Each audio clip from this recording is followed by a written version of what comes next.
Hello दोस्तों, नमस्कार। Call point में सभी आंगनवाड़ी कार्यकर्तियों का स्वागत है। दोस्तों, आज इस वीडियो में हम आंगनवाड़ी की नियुक्ति कैसी होती है और उसकी मेरिट लिस्ट क्या होती है और क्या शैक्षिक योग्यता होनी चाहिए और कैसे उसकी ज्वाइनिंग होगी, कौन आदेश जारी करता है, ये पूरी जानकारी इस वीडियो में आज आपको मिलेगी। यदि वीडियो आपको समझ में आएगी, यदि पसंद आती है तो इसे लाइक करिएगा, शेयर करेंगे और सब्सक्राइब करिएगा।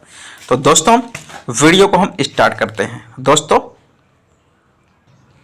देखिए दोस्तों, जो यहाँ पर उत्तर प्रदेश 53,000 आंगनवाड़ी भर्ती, आंगनवाड़ी में नियुक्ति कैसी होती है, आंगनवाड़ी की मेरिट लिस्ट कैसे बनती है, ये आपका मोटी हेडिंग में लिखा हुआ है। उसके बाद देखिए आंगनवाड़ी की नियुक्ति कैसे होती है और पब्लिश किया गया है 7 अप्रैल 2023 को 9:37 PM को ये अपलोड की गई है और ये उत्तर प्रदेश आंगनवाड़ी पोर्टल पर। ठीक है दोस्तों, एक अब उसके बाद देखिए इसमें क्या किया गया है कि नियुक्ति कैसे होती है। ठीक है, उत्तर प्रदेश में आंगनवाड़ी के पदों पर भर्ती नियमावली जारी की जा चुकी है। अब बाल विकास विभाग द्वारा भर्ती नोटिफिकेशन जारी किया जाएगा। इसको लेकर कयास लगाए जा रहे हैं कि विभाग कभी भी विज्ञप्ति जारी कर सकता है, लेकिन निकाय चुनाव के कारण, देखिए साफ साफ यहाँ लिखा है, निकाय चुनाव के कारण भर्ती प्रक्रिया आगे बढ़ाया जा सकता है। ठीक है दोस्तों, निकाय चुनाव तो हो चुका है, अब इसकी क्या है, कभी भी भर्ती हो सकती है। अब देखिए अधिकांश महिलाएं इस भर्ती को लेकर बहुत इंतजार कर रही हैं, लेकिन इस भर्ती के लिए इन महिलाओं को आवश्यक दस्तावेज और अन्य महत्वपूर्ण जानकारी भी लेना बहुत जरूरी है। पूर्व की गई आंगनवाड़ी भर्ती में बहुत बदलाव किए गए हैं, जिसमें उम्र और शैक्षिक योग्यता भी शामिल है। पहले जो भर्ती हुई थी उससे जो अब आने वाली भर्ती है उसमें कुछ बदलाव हेरफेर किया गया है। वो आपको कौन कौन से हेरफेर या बदलाव किए गए हैं उसी टॉपिक के बारे में आज ये बात होगी।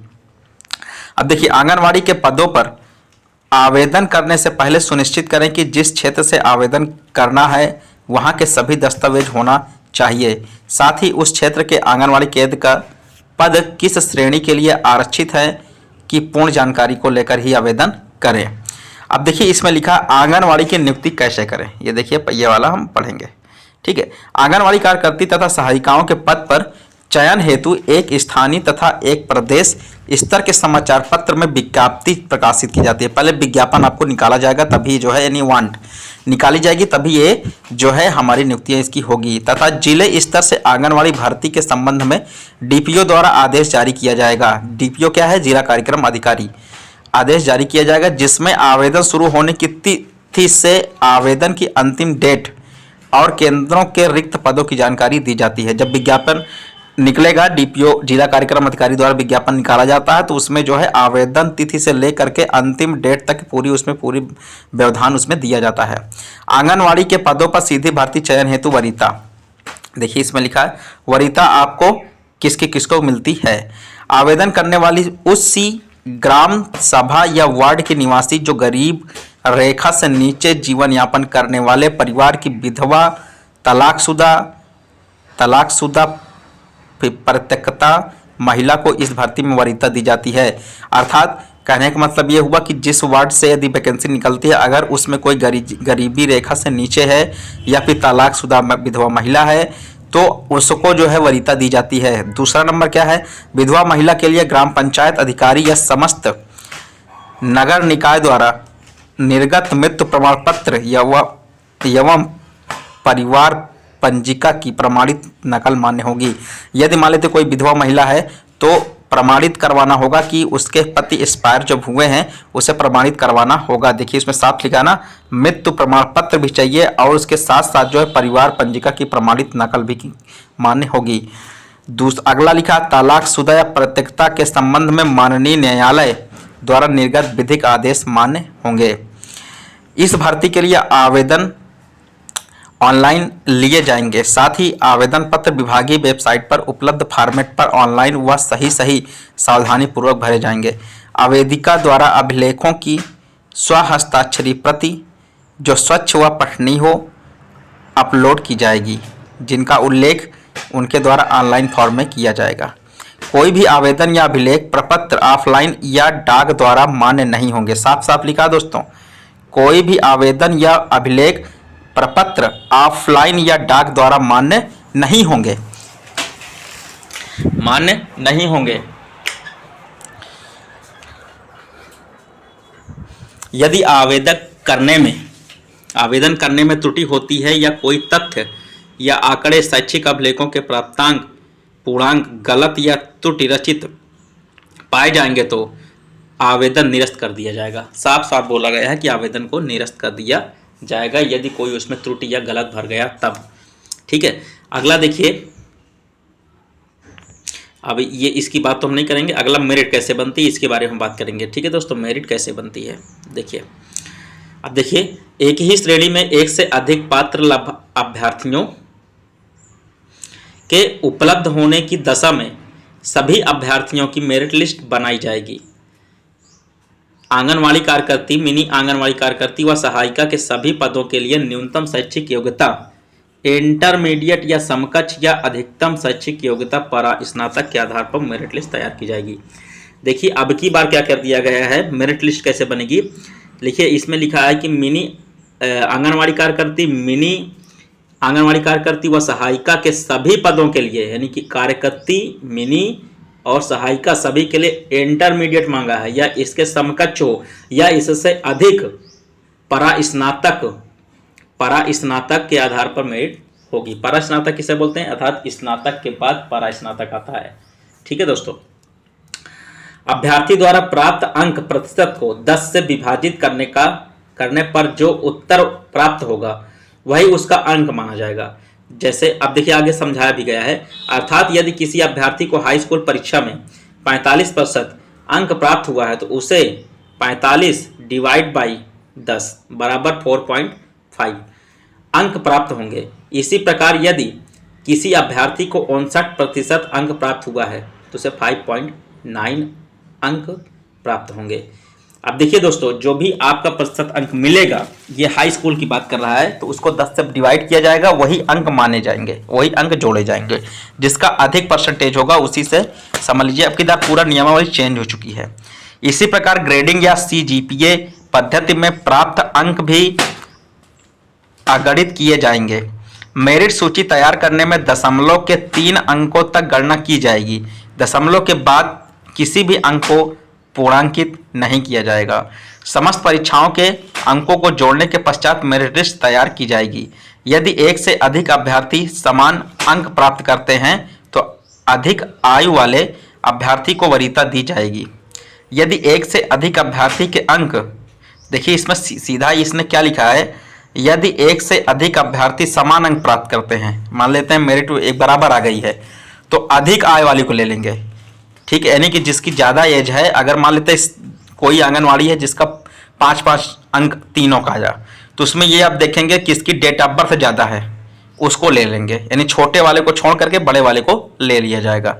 यदि एक से अधिक अभ्यर्थी के अंक व आयु भी समान है तो अधिक शैक्षिक योग्यता वरीयता दी जाएगी। अब देखिए इसमें और कहा है कि अगर मान लेते हैं कि जैसे दोनों की एज बराबर है, दोनों का नंबर भी बराबर है, ठीक है, लेकिन अब क्या है कि वो अब दोनों बराबर है तो इसमें किसको लिया जाएगा, उसकी शैक्षिक योग्यता ले लेंगे कि कितना पढ़ा लिखा है, जिसको ज़्यादा पढ़ा लिखा रहेगा उसको ले लेंगे।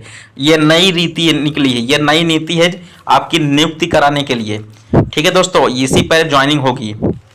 आंगनवाड़ी कार्यकर्तियां व मिनी आंगनवाड़ी केंद्र की कार्यकर्तियां एवं सहायिकाओं की नियुक्ति में अनुसूचित जाति, अनुसूचित जनजाति, अन्य पिछड़ा वर्ग, विकलांग एवं स्वतंत्रता संग्राम सेनानी के आश्रितों तथा आर्थिक रूप से कमजोर वर्ग EWS हेतु समय समय पर शासन द्वारा जारी आरक्षण से संबंधित शासनादेश का पालन किया जाएगा। अब देखिए इसमें आरक्षण भी पूरा दिया हुआ है कि अनुसूचित जाति जो भी जिस कैटेगरी का है उस तरीके से इसमें आरक्षण भी मिलते हैं।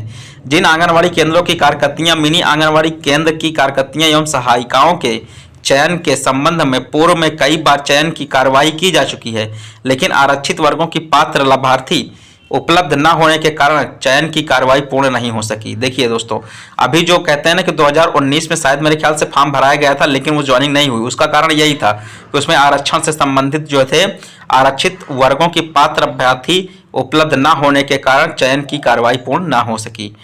उसमें से अनुसूचित जाति अन्य पिछड़ा वर्ग के आरक्षित पद हेतु अधिकतम 2 बार विज्ञप्ति प्रकाशित कराई जाएगी और यदि आरक्षित वर्ग के संबंधित पात्र अभ्यर्थी उपलब्ध नहीं होते तो संबंधित ग्राम सभा न्याय पंचायत क्षेत्र से पुनः आवेदन पत्र आमंत्रित किए जाएंगे। इसके बाद भी यदि पात्र अभ्यर्थी नहीं मिलते हैं तो पूरी परियोजना में आरक्षण की स्थिति का पुनः आकलन कर लिया जाएगा और इस केंद्र को आरक्षित करते हुए आवश्यकता हो तो किसी अन्य रिक्त केंद्र को आरक्षण की श्रेणी में ले लिया जाए जिसमें आरक्षित वर्ग की अभ्यर्थी उपलब्ध हो।